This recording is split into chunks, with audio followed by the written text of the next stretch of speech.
broadcast did not get played, including something with Tom Hennigan. I might also report that Hillary Clinton has dropped the ball. Chris, I hear you in the background. You there?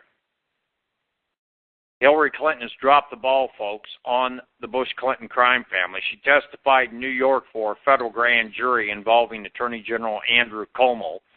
Whether she's been given immunity or full immunity or transactional immunity, we're not quite sure.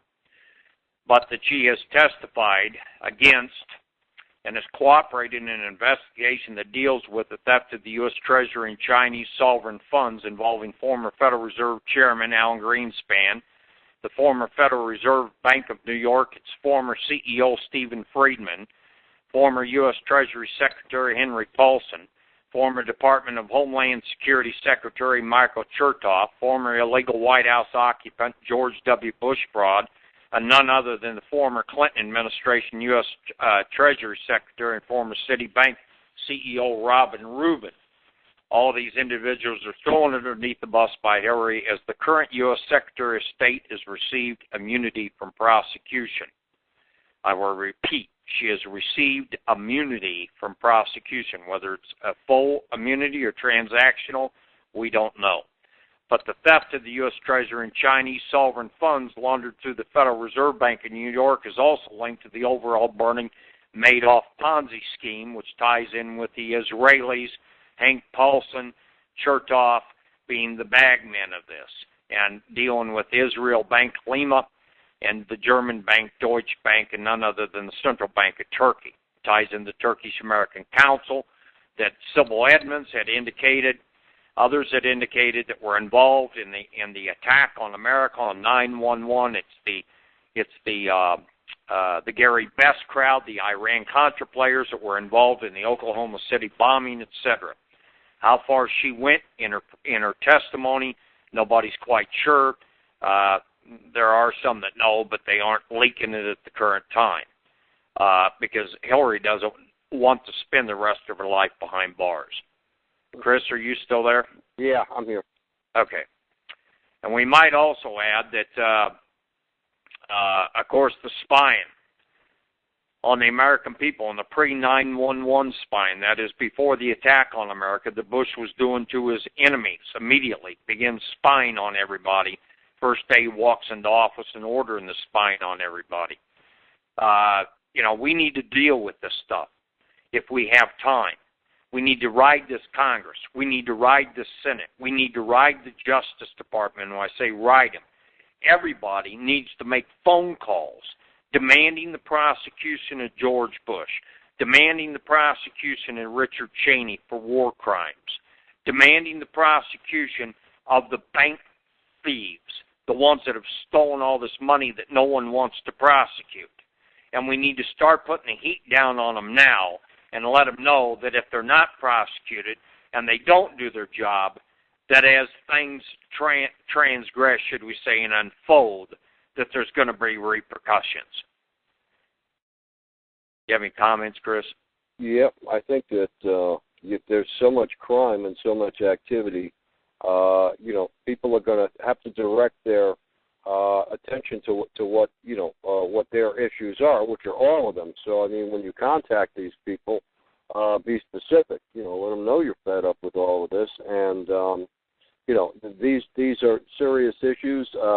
If they don't take care of these issues, they run the course of violating laws, which they already have.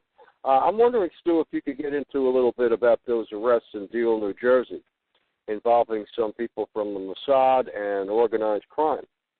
Well, I'll touch on that. I'll touch on that in this manner, Chris, because it's still very sensitive. But the New Jersey arrest of all these public officials is tied to the Israeli espionage ring that ties to Hansen. It goes way back to the Hansen case, and it's been around for a number of years. Arlen Specter's involved, Senator Arlen Specter. Leonard Millman and Larry Mizell were both involved, the ones that did all these illegal mortgages that got the banks upside down that are controlling Citicorp and Bank of America and AIG. They were involved.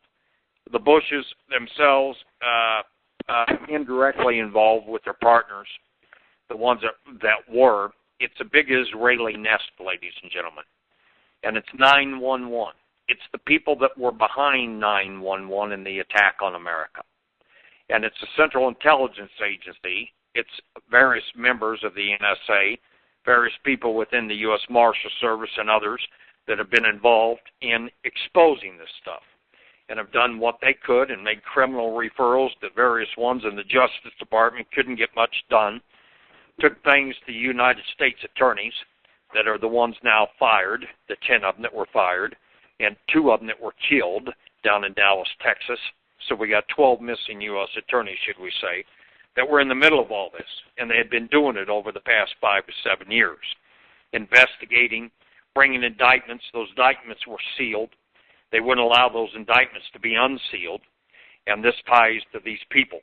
I give credit to the Central Intelligence Agency for their role in the U.S. Marshal Service, French intelligence as well, Interpol, that were all involved in nailing this nest.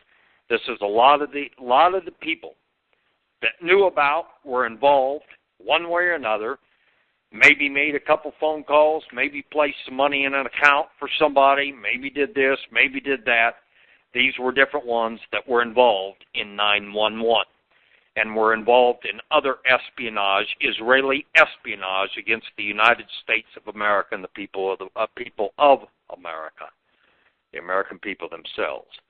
So this is a good thing that all these arrests have occurred, and I want to see more of them. I want to see these people taken to the gallows for what they did in their role in 911 and the espionage. So in the last show that Tom and yourself had, you spoke about North Korea. Now, here's a country that is, according to the media, the Satan, the devil, and all of this, and we find out that the United States is actually in cahoots with North Korea. That's where a lot of the money is being transferred to. Well, of course, they got an offshore trading platform there and have had for quite some time, and doing a lot of this overnight bogus crap that makes them billions of dollars and hundreds of millions overnight, using bailout money, TARP money to do it with. But North Korea, believe me, is not an enemy of the United States. They got to have a boogeyman, just like Osama bin Laden, who's been dead since 2002, that keeps resurrecting in videotapes for some reason, the same old tapes. Got to have a boogeyman. Always, it used to be the boogeyman was the guy over in the Cold War called Russia.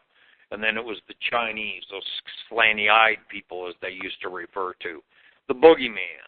And then, of course, Saddam Hussein became the boogeyman. Weapons of mass destruction that didn't exist. He was the boogeyman, so they could take the boogeyman's oil away from him and the boogeyman's people's oil away from him. Always got to have the boogeyman. Same thing with Korea. Let me tell you, Chris, there's 2,000 pounds of plutonium missing at Rocky Flats nuclear arsenal in Denver, Colorado, where they manufacture the plutonium. That plutonium was transferred to St. Louis, Missouri, to Apex Aviation St. Louis, which is part of the Bush Israeli crime syndicate. That stuff was moved. That plutonium was moved to Israel and all over the world. And it was done in the late 80s and early 90s. In 1991, there were only about 7 countries that had nuclear capabilities. By the mid-90s, I think it was 1996 or 1997, 38 countries had the capability of creating a bomb because they had plutonium.